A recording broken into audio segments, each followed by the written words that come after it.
My wife cheated with my best friend, then stole $300, $0 from our joint account to run away with him.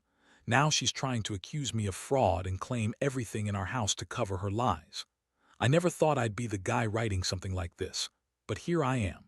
The kind of thing you only hear about in movies or on those threads that make your blood boil. It all started with little things, small signs that I ignored or convinced myself I was overreacting. But then came the moment that turned my world upside down, a moment I'll never forget. My wife Emma and I had been together for 10 years. We married young, built a life, had 2 kids, and for a while it seemed like everything was perfect, or at least that's what I told myself. Emma was beautiful, smart, charming, and she knew how to make me feel like I was the only man in the world. But as the years went on, I started noticing little cracks in the facade. She became more distant, secretive about her phone, and whenever I tried to talk about our relationship, she'd brush me off with her usual bitchy attitude, saying I was overthinking or that I was paranoid. The first real sign that something was wrong was about 6 months ago. Emma started working late more often, claiming it was just extra hours at her job. She's a marketing executive, so it wasn't unusual for her to be busy. But her phone kept ringing at odd hours, and she'd hide it when I came into the room. I caught her deleting messages once, and when I asked her about it, she snapped at me, saying I was paranoid and that I didn't trust her. That was the start of the tension, but I pushed it aside, telling myself I was just overreacting. Then, a few weeks ago, I noticed her acting even more strange. She started wearing different clothes, always claiming she was going out with friends, but I'd see her sneaking out when she thought I wasn't looking. Her behavior was so obvious that even my friends started making jokes about her secret boyfriend, but I didn't want to believe it. I loved her, and I wanted to believe she was faithful. One night, I came home early from work because I wasn't feeling well. I decided to surprise her, thinking maybe we could have a nice dinner. I unlocked the door and stepped inside, and that's when I saw the evidence that shattered everything I thought I knew. Her purse was on the dining table, and I noticed her lipstick smudged on a napkin, along with a crumpled note that had a name I didn't recognize, Jake. My heart sank. I looked around and saw her phone on the kitchen counter, open to a message thread where they were clearly talking about meeting up later that night. I knew I shouldn't have looked, but I couldn't stop myself. The messages were explicit, full of talk about sex, plans to meet, and how much she needed him. My wife was cheating on me, and it was with my best friend, Jake. The betrayal cut so deep I almost couldn't breathe. I felt a mix of rage, sadness, and confusion. How could she do this? How could she lie and pretend everything was fine? I thought I knew her, but I was wrong. The worst part was realizing that all the signs were there. I just refused to see them. She'd been sneaking around, lying about where she was, and I was blind to it. I felt like a fool. That night I didn't sleep. I just sat there staring at her phone, trying to process what I'd found. The betrayal wasn't just emotional anymore. I also realized she'd been stealing money. I checked our joint bank account and saw a series of withdrawals, about $300, $0, disappearing over the last few weeks. I couldn't believe it. She took that money to run away with Jake to start a new life, leaving me to pick up the pieces. I was furious. Not just because she cheated, but because she took our savings, our future, everything we built, and thought she could just walk away. I confronted her the next morning, ready for the fight of my life. When I showed her the messages and the bank statements, her face twisted into this arrogant, bitchy sneer. She everything at first said I was paranoid, that I was accusing her of things she didn't do. But I had proof. I had her messages, the bank records, the lipstick on the napkin. She spun a web of lies, claiming Jake was just a friend, that she was under stress, that I was overreacting because I was insecure. She told me I was crazy for thinking she was cheating, that I was paranoid and controlling. She even had the nerve to say I was the one at fault for not trusting her. I couldn't believe how much she was lying, how she was trying to paint herself as the victim. The thing that hurt most was her absolute lack of remorse, her bitchy attitude, like she thought she was entitled to do whatever she wanted. My mind was racing. I felt betrayed, humiliated, and furious. I wanted to scream at her, to shake her and demand answers, but I just stood there, stunned. I realized then that I couldn't trust her anymore, not after everything I'd uncovered. I didn't know what to do next, whether to forgive her, fight for the marriage, or cut her loose. But one thing was clear: my life was never going to be the same. After that confrontation, everything changed. I knew I couldn't just go on pretending everything was normal anymore. The house felt different, colder somehow, even though I was still living in it. Every room seemed to echo with her lies, her sneers, her betrayal. I spent days just staring at the bank statements, trying to figure out what her game was, how she managed to steal that much money without me noticing sooner. Honestly, I felt numb, like I'd been punched in the gut so hard I couldn't breathe properly. Emma kept up her act, of course. She acted like the innocent victim, crying about how stressed she was, how she needed a break, how I was just too controlling. She threw her bitchy attitude around, calling me paranoid, accusing me of not trusting her, even claiming I was the one cheating on her all along. She spun her lies so well that I almost started doubting myself. But I had the proof, and that made her furious. She'd lash out, call me crazy, say I was ruining her life and that I was just jealous of her happiness with Jake. I didn't want to listen to her bullshit. I knew what I saw. I knew what she did. But I also knew I couldn't just blow up my entire life without a plan. So I started thinking about what I could do, how I could turn this around, how I could get my money back and maybe even get some kind of justice. I wasn't just going to let her walk away with our savings, not without a fight. That's when I started digging into her phone and the bank accounts more closely, trying to find any loopholes, any trace of how she managed to steal so much money without raising suspicion. I remembered that Emma had always been obsessed with her image. She loved to look good, to impress people. She had a side hustle, a small online boutique she kept talking about, but I never paid much attention because she insisted it was just a hobby. Turns out she'd been funneling money through that, claiming it was for inventory or marketing, but the truth was she was laundering the cash. I found receipts, emails, even some fake invoices she'd created to justify the withdrawals. She'd been planning this for months, maybe longer. One night, I caught her trying to delete some files from her laptop. I knew I had to act fast, so I snuck some spyware onto her computer when she was out. I wanted to see what she was hiding, what her next move was. When I checked the logs the next morning, my stomach dropped. She was talking to Jake about how she was going to leave, how she'd disappear with the money. She even mentioned a new life, somewhere far away, somewhere she could be free from me. It was like I was living in a nightmare I couldn't wake up from. Meanwhile, she kept spinning her lies, acting like I was the crazy one. She'd scream at me, call me possessive, say I was ruining her life. She tell everyone how I was an abusive, paranoid husband who didn't trust her. But I knew the truth. I knew she was the one cheating, stealing, lying. I felt like I was losing my mind, like I was trapped in some sick game she was playing. I wondered how she could be so cold, so calculating, and still look me in the eye and lie to my face. The worst part was I started to question myself. Was I really that controlling? Did I miss signs? Maybe I was too busy working, too busy trying to keep our family afloat to see what she was doing behind my back. But deep down, I knew the answer. No, I wasn't crazy. I was just blind. I was blind because I loved her, because I wanted to believe she was the woman I married. But love doesn't blind you from the truth forever. And the truth was, Emma was a manipulative, bitchy liar who had been cheating and stealing from me for months. Now I was left with a choice. Do I confront her again, risk everything, and try to get her to admit what she did? Or do I plan my next move carefully, maybe even fight back legally? I decided to keep my cool. I had to think about the bigger picture. I needed my money, my dignity, and my sanity. I started gathering evidence, screenshots, bank statements, emails. I contacted a lawyer and I started building a case. I knew she'd try to spin it, try to accuse me of fraud or abuse, but I had the proof. That's when Emma's true colors started showing even more. She got nasty, threatening me with accusations of her own, claiming I was trying to ruin her reputation.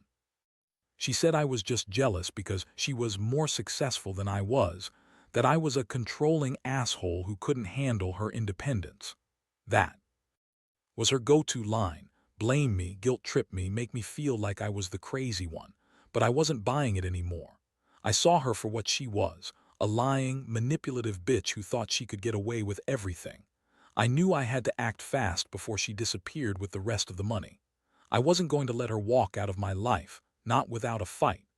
I was just trying to figure out how to turn this nightmare into some kind of justice, some way to make her pay for what she'd done. I was angry, hurt, but also determined. I wasn't going to let her win, not this time. After I started gathering all the evidence, screenshots of the bank transactions, the deleted emails, her threatening messages to Jake, I realized I had a real shot at doing something about this. I contacted a lawyer the next day. I knew I couldn't just storm into her and demand answers. I had to be smart about this.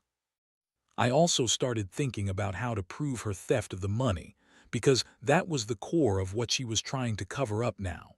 My wife. Emma was still acting like the innocent victim, even as she saw me quietly collecting proof. She'd throw tantrums, call me paranoid, accuse me of trying to control her.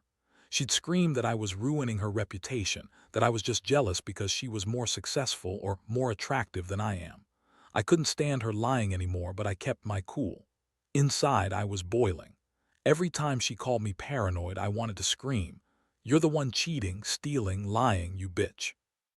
But I knew that wouldn't help. I had to play it smart. The lawyer told me I had grounds for a restraining order and a criminal case for fraud and theft. She stolen the money to run away with Jake, no doubt about it. The plan was to freeze her accounts, seize her assets, and get the money back. I also started looking into how I could protect myself from her trying to claim everything in the house. That was her next move, trying to turn the tables and make me look like the bad guy. I knew she'd try to manipulate the situation, maybe even accuse me of abuse or fraud to cover her tracks. Meanwhile, Emma's lies got more elaborate. She started trying to gaslight me, saying I was crazy for suspecting her, that I was just insecure and jealous. She'd scream her head off, saying she never cheated, never stole money, and that I was just trying to ruin her. Her tone was bitchy, arrogant, and full of contempt. She'd say I was a controlling asshole who didn't deserve her, that I was just jealous of her success. But I had all the proof. I knew the truth. She was the one who betrayed the vows, who stole from us, who lied to my face. One night I found her packing her bags. She'd been sneaking around with Jake, planning her escape. I caught her in the act. She had her suitcase ready, and she was trying to leave while I was at work. I confronted her then and there. She looked at me with that bitchy smirk, like she thought she could just walk away and everything would be fine. She told me she was leaving because I was controlling, because I didn't let her be happy. She said she deserved better, that she'd be happier with Jake. That moment was a punch to the gut. I felt a mix of rage and heartbreak. I told her she wasn't going anywhere, that I had all the proof she needed to go to jail if she kept this up. I called the police and they came to pick her up.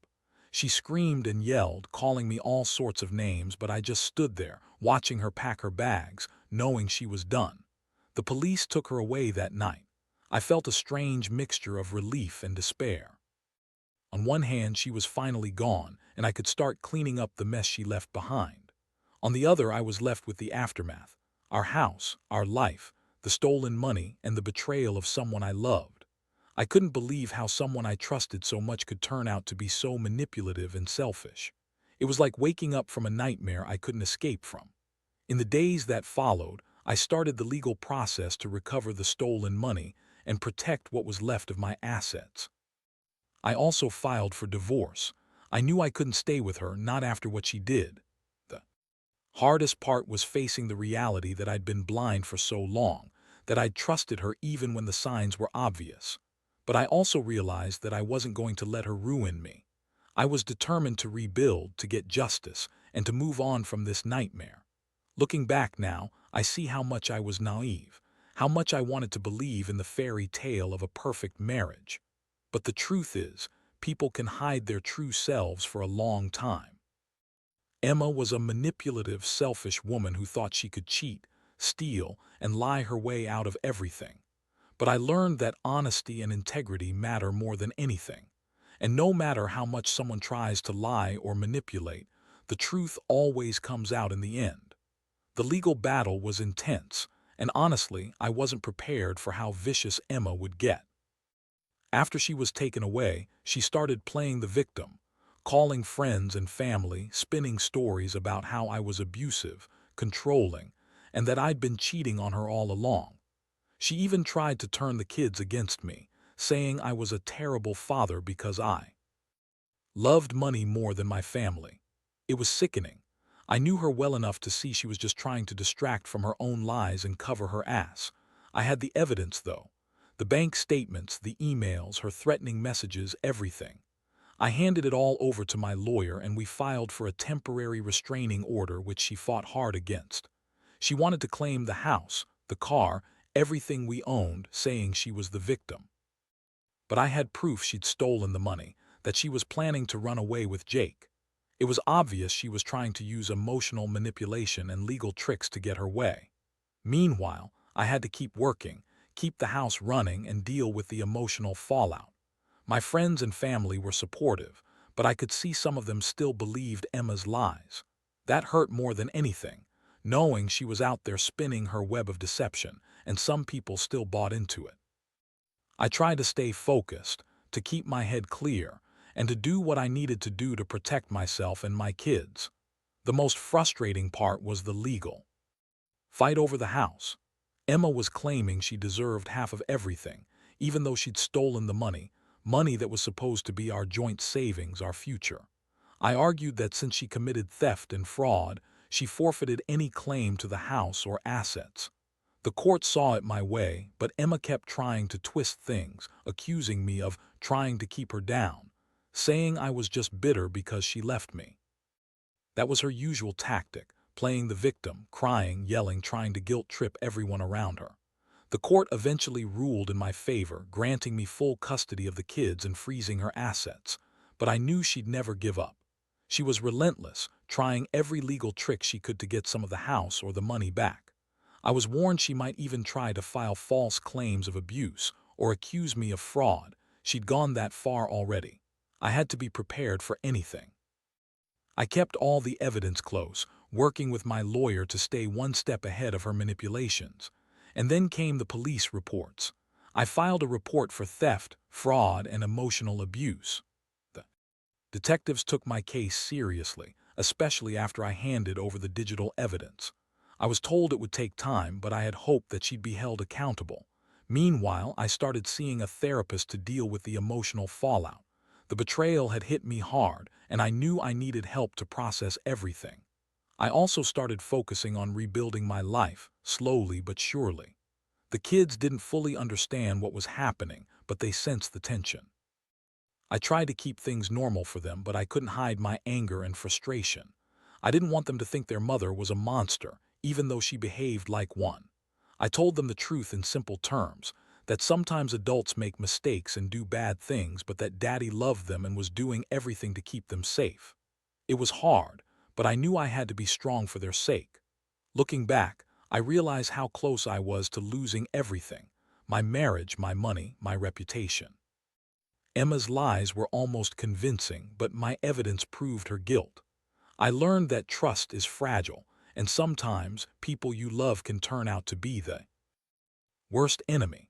I also learned that revenge isn't always about retribution, but about fighting for what's right, for justice, and protecting what's yours.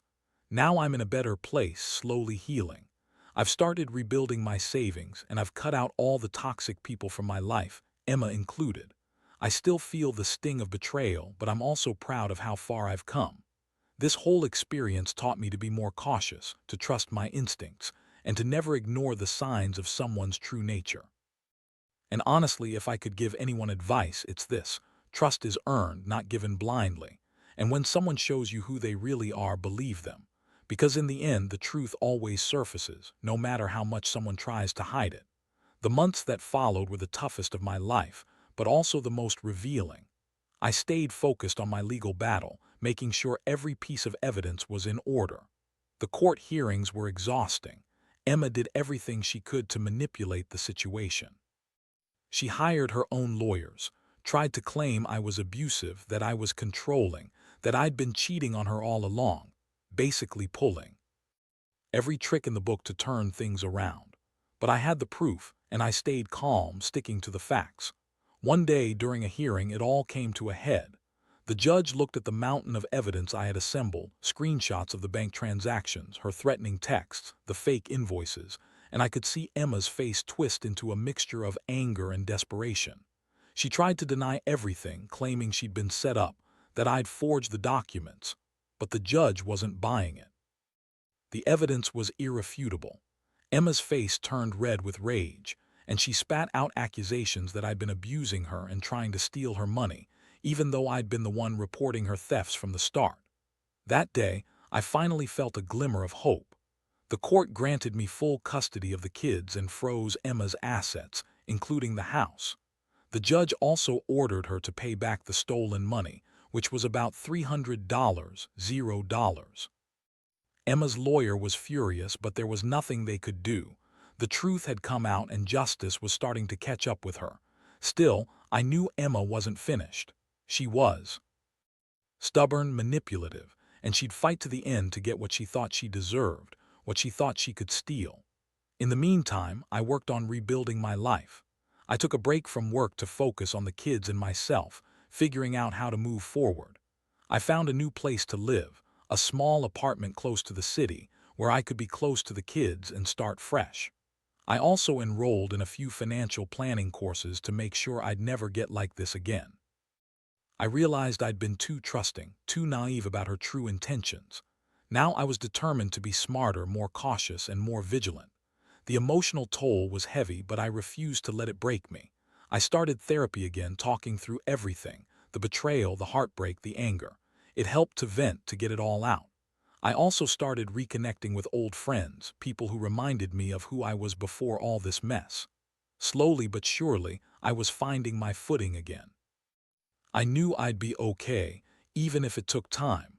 One of the hardest parts was dealing with the aftermath of her lies. Emma kept trying to manipulate the situation, spreading rumors, trying to turn the kids against me, and claiming I was the bad guy in her twisted version of events. I knew I couldn't let her control the narrative. I focused on being there for the kids, giving them stability, and showing them that love and honesty matter most. I refused to stoop to her level, even though she was pushing all my buttons. I also learned a lot about myself during this process. I learned that I was stronger than I thought, that I could withstand betrayal and come out the other side. I learned that sometimes you have to fight hard for what's right, even when it seems impossible. And I learned that true trust is built slowly and carefully, not given away blindly. Most importantly, I learned that even in the darkest moments, there's a way to find light again. Now, as I sit here reflecting on everything, I realize this experience changed me forever. I'm more cautious, more aware, but also more determined to protect myself and my kids from anyone who might hurt us again. I don't regret what happened because it taught me a hard but valuable lesson. Never ignore the signs and always trust your gut, because in the end, your instincts are the best defense against betrayal. And no matter how much someone lies, the truth always finds a way to surface. Looking back now, I realize that the whole ordeal was a brutal lesson in trust and resilience. Emma's betrayal didn't just cost me money or my marriage. It challenged my sense of self, my faith in people, and my idea of what a family should be. I won't pretend it was easy. Some days I still wake up feeling the anger, the sadness, the frustration. But I've learned to channel those feelings into something productive. I've become more cautious, yes, but also more aware of the kind of person I want to be and the kind of relationships I want to build. The biggest takeaway for me is that betrayal cuts deep, but it doesn't have to break you. I've come to realize that some people, no matter how much you love them or how much you try to trust, will reveal their true colors eventually. And when they do, you have to be prepared to face the reality, to stand your ground and fight for what's right. I learned that revenge isn't about getting even or hurting someone back. It's about reclaiming your life, your dignity, and your peace of mind. I kept telling myself that I was better off without her, and slowly I started to believe it. I focused on my kids, my work, and my future. I found new hobbies, reconnected with old friends, and started building a life that wasn't defined by her lies and manipulations. It's not easy. There are days when the pain resurfaces, when I wonder how I missed all the signs. But I remind myself that I did everything I could, and in the end, the truth came out. To anyone who might be reading this and going through something similar, I want to say, trust yourself. Don't ignore the red flags, no matter how much you want to believe in the best of people. When someone shows you their true colors, believe them. Protect yourself, your heart, and your future. Because betrayal, as painful as it is, can be the catalyst for growth if you let it. Now I look at my life as a new chapter. I've learned to forgive, not necessarily her but myself for the times I ignored the signs. I've learned that justice and peace come from standing up for yourself and not letting anyone, no matter how close, take away your dignity. And most of all, I've learned that love, real love, starts with honesty and respect. Anything less is just a lie waiting to fall apart. So I keep moving forward. I don't forget what happened, but I refuse to let it define me. I'm stronger now, wiser and more cautious, but also more hopeful. Because if there's one thing I know for sure, it's that life goes on. And sometimes, the worst betrayals lead to the greatest lessons.